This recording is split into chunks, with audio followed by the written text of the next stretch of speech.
Olá, irmãos, a paz do Senhor Jesus. Espero que você esteja bem e a sua família sob a graça de Deus. Que o Senhor Deus possa estar cuidando ainda mais da sua família, da sua casa, neste momento tão difícil que vivemos de restrição e isolamento social. Mas quero compartilhar com você a lição bíblica da escola dominical de número 5, que tem como título Libertos do Pecado para uma Nova Vida em Cristo.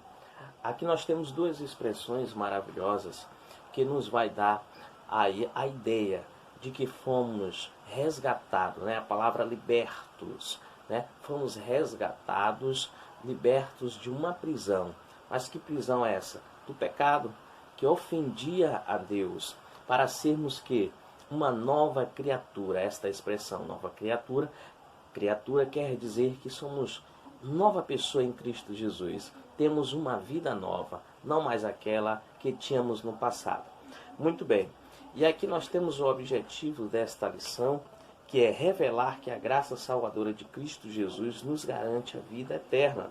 E temos três tópicos, né? O primeiro tópico vai refletir sobre a nossa natureza pecaminosa. O segundo tópico vai explicar que fomos vivificados pela graça de Deus. E o terceiro tópico é informar que a nossa salvação vem de Deus e não das obras. Muito bem.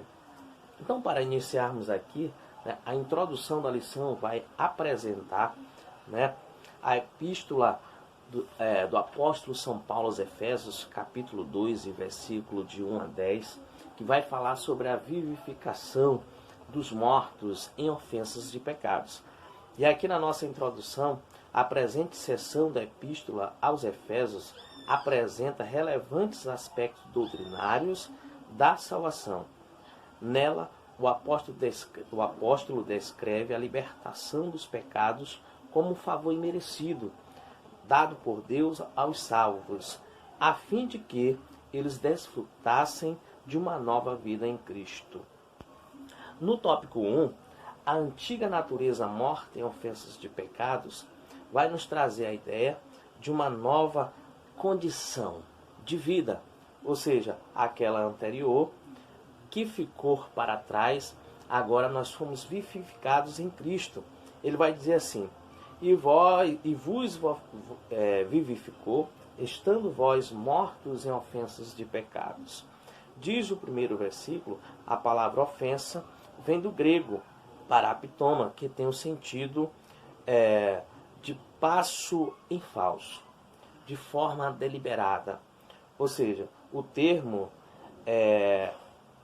para pecado é armatia, e aí também vem do grego, o qual descreve como aquele que erra o alvo. Ou seja, nós estávamos andando, né, em falso, né? Ou seja, pisando ali todo o tempo em falso, prestes a cair no abismo eterno, este sem volta.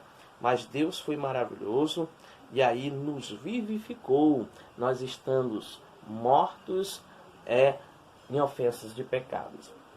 E aqui também ele vai falar das nossas ofensas e pecados, a má conduta que levávamos, né?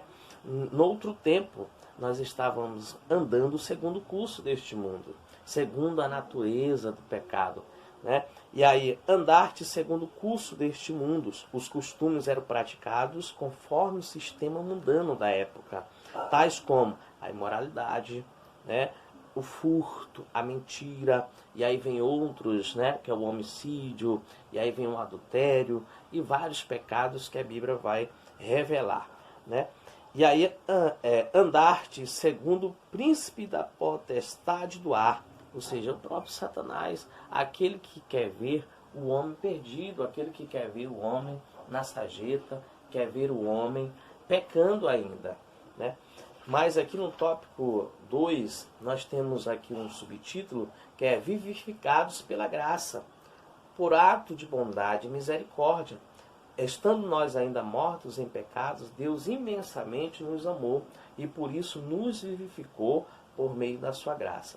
Alcançados pela misericórdia e pelo amor divino, Então, sobre a ira de Deus nós estávamos, né? Mas a partir do momento que Cristo se dispôs gratuitamente a morrer, a fazer um sacrifício único pela humanidade, aqueles que dessem ouvido à palavra do Evangelho de Cristo, agora estavam tendo o direito de ser vivificados em Cristo Jesus. E aí ele traz uma conjunção adversativa, né, para aqueles que estavam no pecado. Mas Deus, então, que é riquíssimo em misericórdia, pelo seu muito amor com que nos amou. Então Deus, ele é riquíssimo em misericórdia. Ele está no superlativo, esta palavra, que é mais do que rico, né? Está riquíssimo em misericórdia. E aí, ele também tem não só amor, mas ele tem muito amor. E por isso que ele enviou Jesus Cristo para nos salvar. Vivificados por sua graça. E aí, a palavra graça, né, vai dar-nos a ideia de que... E aí, como eu estava falando, meus irmãos, né, a salvação não vem das obras. Tópico de número 3, mas ela vem do favor imerecido de Deus para conosco, né? Efésios capítulo 2, versículo 8, Paulo revela que a salvação não depende das obras humanas. Porque pela graça sois salvos por meio da fé. Porém, uma vez salvo, o crente deve praticar as boas obras. Porque se ele for salvo por Cristo hoje e voltar a praticar as boas obras, a salvação dele, né, aí vai ser revogada. Ele não vai ter mais direito de salvação porque ele voltou ao passado. Porque nós somos agora, a partir do momento que a pessoa aceita Jesus, ele é uma nova criatura em Cristo Jesus. Ou seja, uma vida nova. Começa tudo novo, algo novo. Aquilo que ele não experimentou antes, ele vai experimentar. É uma vida com Cristo, uma vida de libertação. E a graça por meio de salvação inclui a libertação da morte, da escravidão do pecado, da ira vindoura, ao mesmo tempo que permite o salvo desfrutar de todas as bênçãos espirituais descritas em Efésios capítulo 2 e versículos de 1 a 7. Então, é para isso que somos salvos, para que nós possamos estar libertos desta morte. Né? A morte que não poderá, essa morte que o texto vai falar aqui, é uma morte que a pessoa jamais pode sair de lá. Né? É uma morte eterna. Então, e não tem mais ressurreição para estes. Portanto, a salvação é o livramento do poder da maldição do pecado e da morte. Né? A restituição do homem à comunhão com Deus, ou seja, o homem voltar a ter comunhão com Deus. O pecado afastou o homem e agora com Cristo ele volta a ter comunhão com Deus. É por isso que a palavra graça vem do grego charis, que significa favor imerecido. Ou seja, nós não tínhamos condições de pagar a Deus. Foi um favor, foi uma dádiva dele para com o ser humano, libertar o ser humano. Todavia, ainda assim, o ser humano é livre para escolher entre dois caminhos, né? Salvação e perdição. Sua liberdade não foi eliminada. A graça pode ser resistida. Ou seja, ainda assim, mesmo o homem sendo salvo, ele pode aí escolher, ele tem liberdade de escolher o livre-arbítrio de voltar atrás ou continuar nesta graça, né? E aí eu creio que todos nós, uma vez feita a confissão diante de Deus e dos homens, como está em Mateus capítulo 10, versículo 32, Cristo vai nos confessar diante do Pai e a gente vai ter a nossa fé aumentada a cada dia. O Espírito Santo vai estar nos ensinando que Deus é o caminho certo, que Deus é a salvação e que sem Ele nós não poderemos alcançar a vida eterna.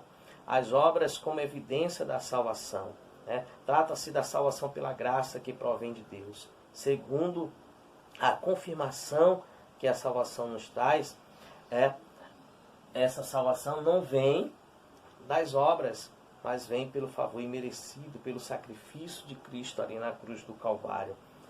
Agora em Cristo somos uma nova criatura e as coisas velhas são passadas. Por isso, se antes praticávamos as mais obras, agora a gente não deve mais praticar as mais obras, mas as boas obras, sendo que essas boas obras não nos dá direito a ser salvo. O que nos dá direito a ser salvo é o favor imerecido de Deus, é o sacrifício de Cristo na cruz do Calvário.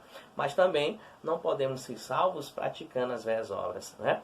Temos que praticar as boas obras para estar com Deus, porque Deus ele é bom, é misericordioso.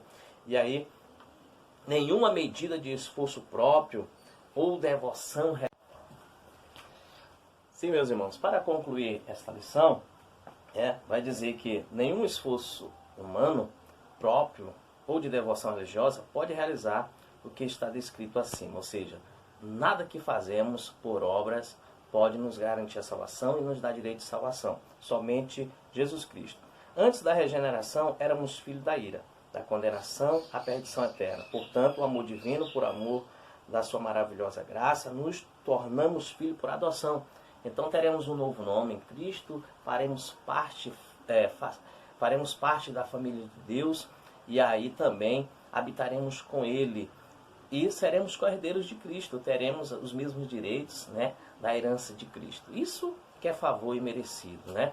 Isso que é graça de Deus para com o ser humano, amor profundamente, né, além do que possamos imaginar. Este é o amor de Deus para com os seres humanos. Então que Deus continue abençoando a sua família, que a graça de Deus continue na sua casa e que livre de todo mal. Portanto, vamos agradecer a Deus por mais este dia e que possamos engrandecer o nosso Deus. Boa tarde a todos, bom dia a todos, que Deus os abençoe. Amém.